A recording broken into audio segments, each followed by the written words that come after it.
Assalamualaikum teman-teman, selamat pagi. Dalam pertemuan kali ini, uh, saya dari kelompok 13 mempunyai kesempatan untuk melakukan sebuah presentasi. Nah, presentasinya yang berjudul Kritik Al-Ghazali terhadap Filsafat. Sebelum kita menginjak suatu pembahasan, alangkah baiknya kita mengetahui sekelas tentang Al-Ghazali terlebih dahulu. Nah, dalam slide pertama ini membahas tentang sekelas tentang Al-Ghazali. Al-Ghazali ini sebenarnya kan semua teman-teman tahu Al-Ghazali bagaimana. Nah, Al-Ghazali ini adalah seorang ulama yang menguasai berbagai ilmu pengetahuan, fikih, usul, mantek. Mantek kan tahu sendiri, yaitu mantek adalah sebuah ilmu logika dan ilmu kalam.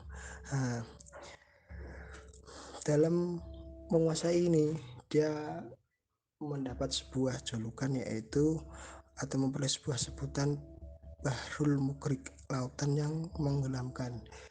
Sebutan ini karena dia bisa menguasai beberapa ilmu saking cerdasnya.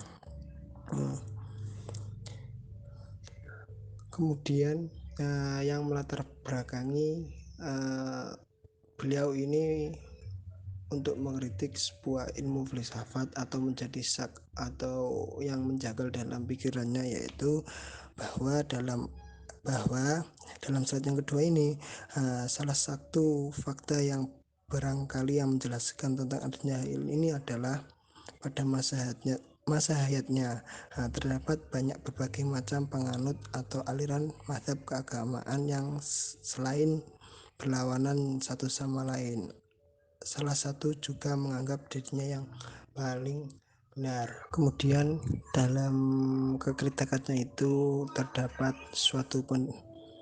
20 permasalahan yang muncul dalam pendapatnya Al-Ghazali, yaitu yang poin pertama yaitu pendapat tentang keazalian atau kekuduman alam. Dan yang kedua ini pendapat tentang kekekalan alam. Dan yang poin ketiga, kerancuan pemikiran tentang Allah sebagai pencipta alam dan alam sebagai penciptanya. Dan yang poin yang keempat, ketidakmampuan untuk membuktikan adanya pencipta alam. Kemudian dalam poin 5 ini, ketidakmampuan mereka untuk menunjukkan ketidakmungkinan adanya dua alam. Selanjutnya pendapat mereka tentang pemadaan sifat Allah. Nah, selanjutnya pendapat tentang zat pertama Tuhan yang tidak dapat dibagi menjadi jenis dan fal. Selanjutnya pendapat Tuhan yang tidak memilih hakikat dengan tanda kurung maya. Selanjutnya ketidakmampuan mereka menjelaskan tentang bahwa Tuhan tidak memiliki tubuh. Dan yang terakhir yaitu ketidakmampuan mereka menjelaskan bahwa alam mempunyai pencipta. Baik, terima kasih. Melanjutkan dari permasalahan-permasalahan yang dijabarkan Al-Ghazali tentang kritiknya Al-Ghazali terhadap filsafat. Selanjutnya yakni yang menjelaskan tentang yang sudah dikemukakan sebelumnya, kritik Al-Ghazali terhadap para filosof terdiri dari 20 yang menyatakan permasalahan-permasalahan tersebut, yakni sebagai berikut yang sudah tertera dalam PPT kali ini.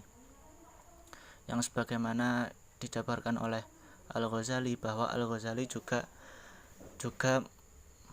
mempunyai pendapat-pendapat atau bagian-bagian yang dibagi dalam 17 permasalahan, yang mana seperti yang sudah dikemukakan sebelumnya bahwa ke-20 permasalahan tersebut menurut Al-Ghazali memiliki 17 permasalahan yang menyebabkan seseorang menjadi mubtadi, atau juga bisa disebut dengan melakukan bid'ah dalam kehidupan seseorang. Dan sisa dari ke-20 permasalahan tersebut ada 3 permasalahan yang bisa menjadi seseorang kafir, yakni 3 permasalahan menurut Al-Ghazali yang bisa menyebabkan seseorang kafir, yakni terdapat dalam pendapat permasalahan yang ke-1, yakni pendapat tentang keazalian atau kekodiman alam. Poin yang kedua, pendapat yang terdapat dalam permasalahan yang ke-13 yang menjelaskan bahwa pendapat mereka Tuhan tidak mengetahui yang rinci. Dan poin yang ketiga, yakni pendapat yang terdapat dalam permasalahan yang ke-20, pendapat mereka tentang tidak adanya kebangkitan jasmani beserta kesenangan dan kesengsaraan di surga dan di neraka. Dari ketiga permasalahan tersebut menurut Al-Ghazali, yakni inti dari permasalahan-permasalahan atau kritik yang dijabarkan Al-Ghazali terhadap filsafat ataupun dalam kajian-kajian yang diutarakan tersebut. Dan melanjutkan dari permasalahan-permasalahan ke-20 permasalahan tersebut, mungkin dengan demikian yang sebenarnya sasaran utama dalam kritik Al-Ghazali dalam bukunya Tahafut al-Falasifah boleh dijelaskan bahwa dikatakan Al-Ghazali menggunakan logika untuk mengkritik para filosof. Namun juga bisa dikatakan bahwa Al-Ghazali dibalik itu semua, atau bisa dikatakan secara implisit, Al-Ghazali tercermin sifat teologinya sebagai penganut faham Asy'ariyah. Di sini terlihat jelas dalam pandangan yang terhadap kekodiman alam semesta ini. Dan sedangkan pendapat-pendapat lainnya menurut Al-Ghazali ada kemiripan yang bermadzhab kepada Mu'tazilah, tetapi dia tidak berani mengkafirkannya, melainkan hanya menyebut faham itu, yakni ahlul al-bid'ah. Dengan demikian sebenarnya secara utama kritik Al-Ghazali bukanlah filsafat secara umum, melainkan ada beberapa aspek saja dari cabang filsafat tersebut, yakni menurut Al-Ghazali berpandangan ke ranah metafisika yang menjadi kiblat untuk kritik terhadap filsafat tersebut, dan dianggapnya berlawanan sama sekali dengan Islam atau bertolak belakang.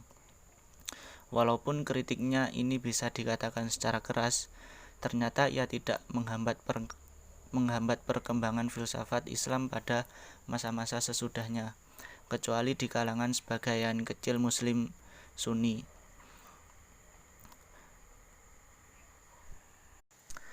Dan bila diperhatikan dari argumen-argumen yang dijabarkan oleh Al-Ghazali dalam bukunya Tahafut al-Falasifah, boleh dikatakan bahwa dia menggunakan logika untuk mengkritik para filosof.